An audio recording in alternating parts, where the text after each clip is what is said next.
est-ce que le ministre premier adjoint allait être présent ou non ce soir pour cette délibération financière? Mystère. Au moins, je vous l'accorde, vous avez le sens du suspense, ou bien vous craignez le son des casseroles, je ne sais pas. Par contre, en commission des finances, pas de premier adjoint. Lors des précédents conseils, non plus. Il vous paraissait pourtant important que l'ancien maire d'Angers, Christophe Béchu, demeure premier adjoint, plutôt que de positionner à ce poste particulièrement important un autre conseiller, ou rêvons une autre conseillère municipale certainement très compétente.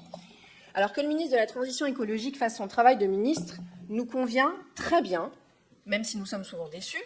Il paraît aberrant, vu la teneur des enjeux nationaux ou mondiaux sur le climat, de le voir siéger ici.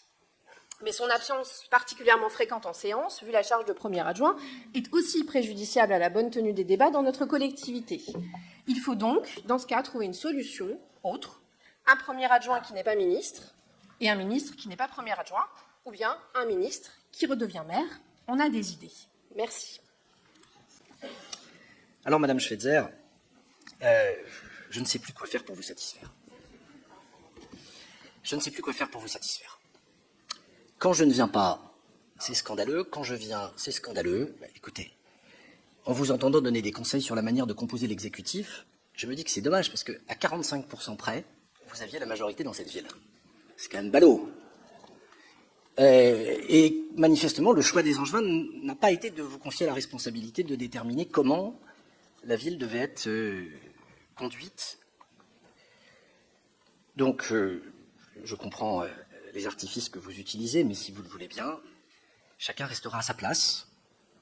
La vôtre qui consiste à faire porter la voix de l'insoumission avec ses excès, et avec le fait, y compris, d'avoir parfois des discours ou des attitudes qui flirtent avec une forme de démagogie. Et je vais prendre vos propos de ce soir à nouveau comme s'inscrivant dans ce registre, et de ce point de vue, ils ne me surprennent pas. Et les nôtres qui consistent à regarder les électeurs dans les yeux, en continuant de tenir à la fois les engagements que nous avons pris et la manière d'avancer. En étant présent ce soir, je suis plus heureux que les fois où je suis absent.